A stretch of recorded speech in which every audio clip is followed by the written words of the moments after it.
अस्सलाम वालेकुम स्टूडेंट्स, उम्मीद करती हूँ आप सब खैरियत से होंगे। आज हमने एक न्यू सीरीज़ स्टार्ट की है, पब्लिक इंटरनेशनल लॉ PSC 401।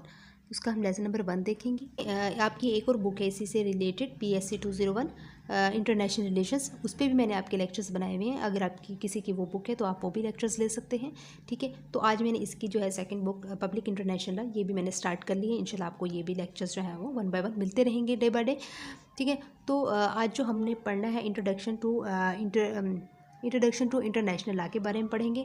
चीज़ें भी आपसे बताती जाऊंगी, कौन सी चीज़ें आपने याद करनी, क्या चीज़ है ये लॉन्ग शॉर्ट क्विज के हवाले से। ठीक है, तो चलते हैं हम अपने पॉइंट की तरफ, इंटरनेशनल लॉ की तरफ। जितने students introduction to international law में हम कुछ चीज़ें यहाँ पे पढ़ेंगे। देखिए, इंटरनेशनल लॉ क्या होता है।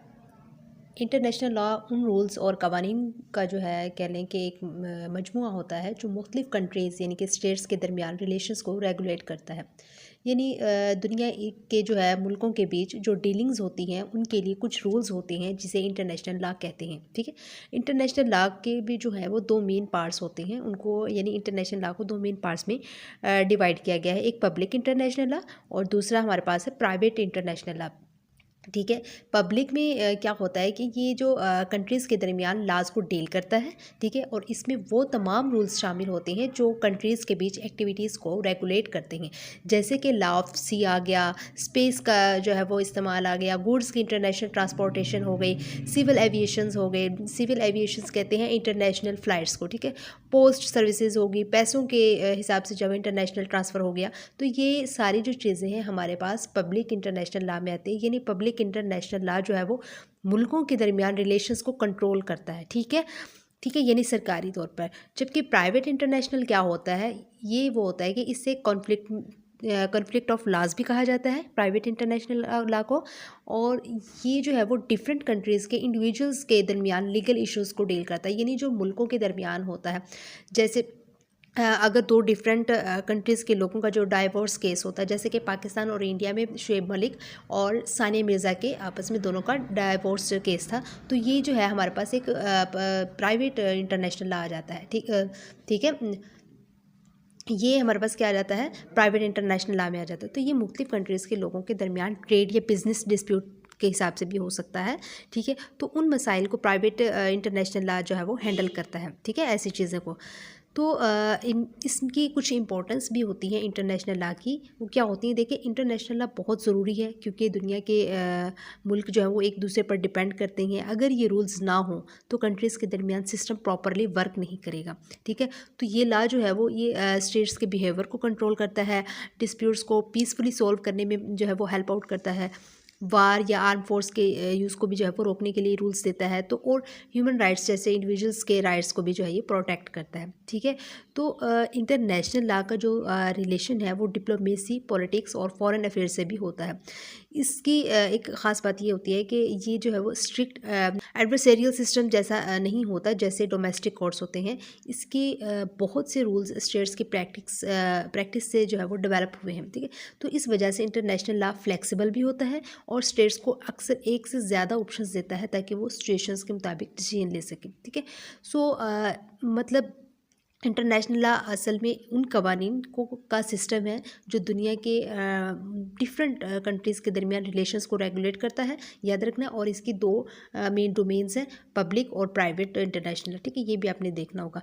तो स्टूडेंट्स, इस हिस्से में जो आपने याद करनी है, देखें इंटरनेशनल लॉ की डेफिनेशंस कितनी डोमेन्स है, दो है, पब्लिक और प्राइवेट, और इनकी डेफिनेशंस भी मैंने यहाँ पे हाईलाइट की हुई है। जैसे कि जो the former relates to the law between states and covers almost every aspects of inter state activity, और आगे इसके एग्जांपल भी दिए हुए हैं जैसे कि use of sea, outer space, carriage of goods, civil aviation. ये जो है वो आपकी पब्लिक इंटरनेशनल लॉ की डेफिनेशंस और एग्जांपल है। इसके नीचे जो लिखा हुआ है on the other hand the latter से, जहाँ से आपका जो है वो प्राइवेट इंटरनेशनल लॉ स्टार्ट हो जाता है। ठीक है, फिर इसके बाद जो है वो international law is strictly bound up with diplomacy, politics and conduct of foreign affairs. ठीक है, ये भी, और ये एक मोर फ्लेक्सिबल भी होता है। ठीक है, ये चीज़ याद रखनी है। इसके बाद हम आ जाते हैं, international law covers a wide range of laws which include the following. ये कुछ आपके पास पॉइंट्स हैं, ये आपने बहुत अच्छे से याद करने होंगे। ठीक है, इंपॉर्टेंट पॉइंट्स हैं। देखिए, इंटरनेशनल लॉ सिर्फ कंट्रीज़ के पॉलिटिकल रिलेशंस तक लिमिटेड नहीं होता, बल्कि ये बहुत ज़्यादा एरियाज़ को कवर करता है। कुछ इंपॉर्टेंट एरियाज़ ये हैं, ठीक है। जैसे कि पहला पॉइंट है रिफ्यूज लॉ।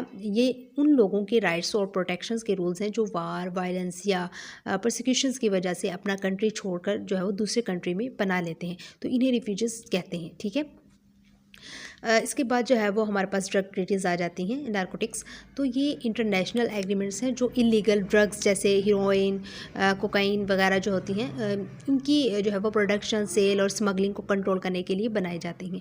इसके बाद ह्यूमन ट्रैफिकिंग आ जाता है। इसमें क्या होता है कि इसमें जो है वो इंसानों की इलीगल बाइंग और सेलिंग जो होती है, जैसे लोगों को ज़बरदस्ती लेबर या एक्सप्लॉयटेशंस के लिए जो है वो ले जाना, इंटरनेशनल लॉ इस क्राइम को जो है वो रोकने के लिए ये ऐसा रूल बनाता है, ठीक है, ह्यूमन ट्रैफिकिंग। इसके बाद जो है ऑब्सीन पब्लिकेशन आ जाता है। ऑब्सीन पब्लिकेशन, ये लाज जैसे कि हमारे पास गंदी या इमोरल पब्लिकेशंस होती हैं, जैसे कुछ इलीगल मैगजीन्स, वीडियोस या ऑनलाइन कंटेंट होते हैं, उनको कंट्रोल करने के लिए ये जो है वो लॉ बनाया जाता है। वर्ल्ड हेल्थ ट्रीटीज़ आ जाती है। ये इंटरनेशनल एग्रीमेंट्स हैं जो ग्लोबल हेल्थ इश्यूज़ को कंट्रोल करते हैं, जैसे डिजीज़ का कंट्रोल, वैक्सीनेशन प्रोग्राम्स और हेल्थ कॉपरेशन वगैरह होते हैं।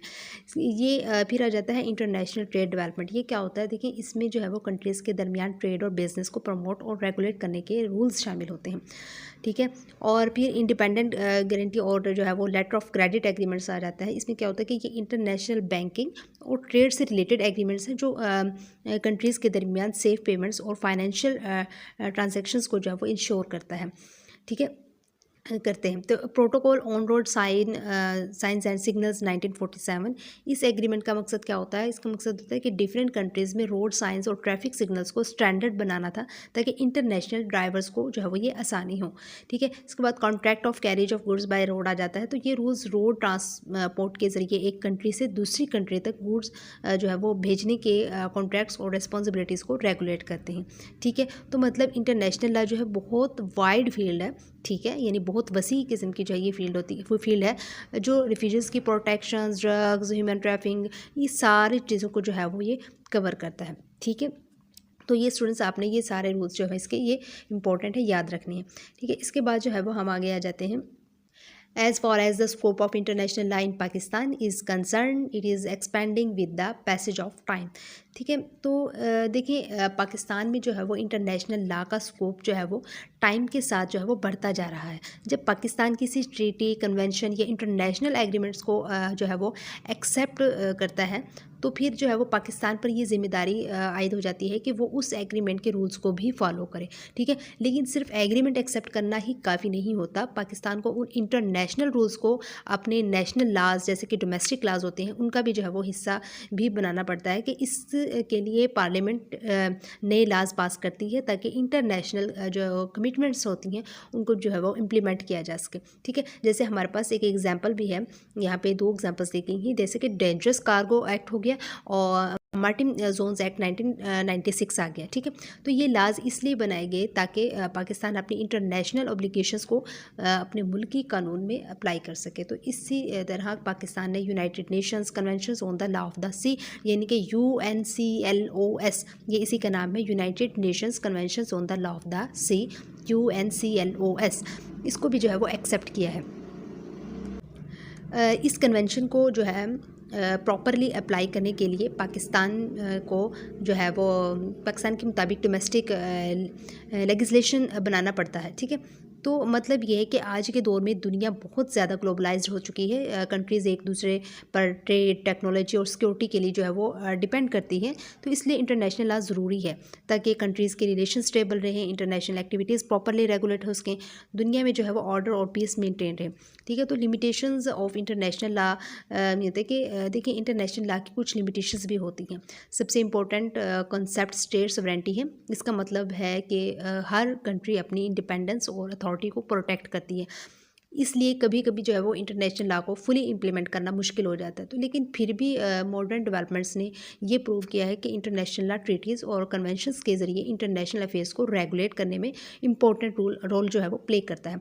जब कोई कंट्री किसी ट्रीटी को जो है वो रेटिफाई यानी कि एक्सेप्ट करती है, तो फिर उस कंट्री पर उस ट्रीटी के रूल्स जो है वो फॉलो करना ज़रूरी हो जाता है। ठीक है। मतलब पाकिस्तान जब किसी इंटरनेशनल ट्रीटी या कन्वेंशन को रेटिफाई करता है, मतलब एक्सेप्ट करता है, तो उसे अपने डोमेस्टिक लॉज में भी इम्प्लीमेंट करना पड़ता है ताकि इंटरनेशनल कमिटमेंट्स को पूरा किया जा सके। ठीक है। इसमें जो स्टूडेंट्स पैरा में जो है वो आपने सारे देखने हैं कि ये जो है आपका क्विज़ के हवाले से है, शॉर्ट एंड लॉन्ग के हिसाब से इतना इंपॉर्टेंट नहीं है। ये आप जो मैंने हाईलाइट की हुई है जैसे, तो ये चीज़ आपने अच्छे से देख लेनी है। देन हम आ जाते हैं, although as has been said earlier there does not exist an effective tool for to implement these international treaties. ठीक है। देखिए, इंटरनेशनल लॉ की जो है वो एक प्रॉब्लम ये है कि इसको इम्प्लीमेंट करने के लिए कोई स्ट्रॉन्ग ग्लोबल अथॉरिटी या कोर्ट नहीं, जो है वो कोर्ट नहीं होता इसका। जैसे किसी कंट्री के अंदर जो है वो गवर्नमेंट अपने सिटीजन्स पर लॉज इन्फोर्स करती है। ठीक है। यानी अगर कोई कंट्री इंटरनेशनल लॉ को फॉलो ना करे तो उसे डायरेक्ट पनिशमेंट देने का सिस्टम उतना स्ट्रॉन्ग नहीं होता जितना डोमेस्टिक लॉ में होता है। लेकिन फिर भी कंट्रीज़ को रूल्स फॉलो करवाने के लिए कुछ प्रेशर टूल्स यूज़ किए जाते हैं, जैसे कि ट्रेड एम्बार्गो हो गया और डिप्लोमेटिक रिलेशंस कट ऑफ हो गया। ठीक है। ट्रेड एम्बार्गो में क्या होता है कि किसी कंट्री के साथ ट्रेड जो है वो बंद कर देना होता है। ठीक है। डिप्लोमेटिक रिलेशंस कट ऑफ होता है कि डिप्लोमेटिक रिलेशंस या एम्बेसी लेवल कॉन्टैक्ट ख़त्म कर देना।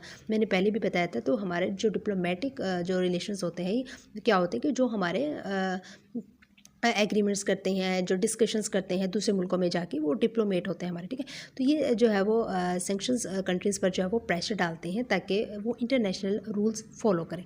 देखिए, यूनाइटेड नेशन सिक्योरिटी काउंसिल ने 2001 में रेजोल्यूशन 1373 पास किया था। इस रेजोल्यूशन का जो पर्पस था वो ये था कि टेररिज्म की जो है फाइनेंसिंग, यानी टेररिस्ट का जो पैसा देना था उसको रोकना है। ठीक है। बाद में रेजोल्यूशन 1566 में भी जो है वो यानी 2004 भी पास हुआ, जिसमें कंट्रीज़ को कहा गया कि वो टेररिज्म को रोकने के लिए स्ट्रॉन्ग एक्शंस लें और लॉज इम्प्लीमेंट करें। ठीक है। तो देखिए, इंटरनेशनल लॉ इम्पोर्टेंट क्यों है आज? आज की दुनिया में इंटरनेशनल लॉ की इंपॉर्टेंस ज़्यादा हो गई है क्योंकि कंट्रीज़ के दरमियान ट्रेड बहुत बढ़ गया है, यानी आपस में तिजारत होती हैं चीज़ों की। इंफॉर्मेशन दुनिया भर में जो है वो जल्दी स्प्रेड होती हैं। अब रीजनल और ग्लोबल अलायंसेस भी जो है वो बन रहे हैं और इमिग्रेशंस बढ़ रही हैं, यानी लोग जो है वो एक जगह से दूसरी जगह पर अपनी जो है वो रिहाइश कर रहे हैं। और कंट्रीज़ नेचुरल सोर्सेज और ह्यूमन रिसोर्सेज शेयर करती हैं। तो इन सब वजह से जो है वो कंट्रीज़ को कॉमन रूल्स की ज़रूरत होती है। देखिए, शुरू में जो इंटरनेशनल लॉ सिर्फ ग्रीक सिटी स्टेट्स के दरमियान लिमिटेड रिलेशंस तक था, लेकिन आज के मॉडर्न वर्ल्ड सिस्टम में इंटरनेशनल लॉ बहुत इंपॉर्टेंट हो गया। तो ये लॉ डिफरेंट कंट्रीज़ के कॉन्फ्लिक्ट्स को जो है वो कम करता है, उन्हें कॉमन एग्रीमेंट्स पर एग्री करवाता है और दुनिया में पीस और ऑर्डर मेंटेन करने में हेल्प आउट करता है। ठीक है। तो मतलब इंटरनेशनल लॉ का मेन पर्पस जो है वो ये है कि मुख्तलिफ सोवरेन स्टेट्स को जो है कॉमन रूल्स पर एग्री करवाया जाए ताकि कॉन्फ्लिक्ट्स कम हो और दुनिया में जो है वो ज़्यादा पीसफुल और ऑर्डरली सिस्टम बन सके। ठीक है। तो इसमें स्टूडेंट्स यही जो चीज़ें हैं जो हाईलाइटेड हैं ये इंपॉर्टेंट है, ये आपने जो है वो ध्यान से करनी है। ठीक है। क्लियर हो गया? तो स्टूडेंट्स, ये जो था आपका पहला लेक्चर आज कंप्लीट हो गया है। आई होप सो आपको चीज़ें भी समझ आई होंगी और इंपॉर्टेंट चीज़ें भी आपको पता चल गई होंगी। तो इंशाल्लाह मिलेंगे नेक्स्ट लेक्चर में, तब तक इजाज़त दीजिएगा। Thank you so much and अल्लाह हाफिज़।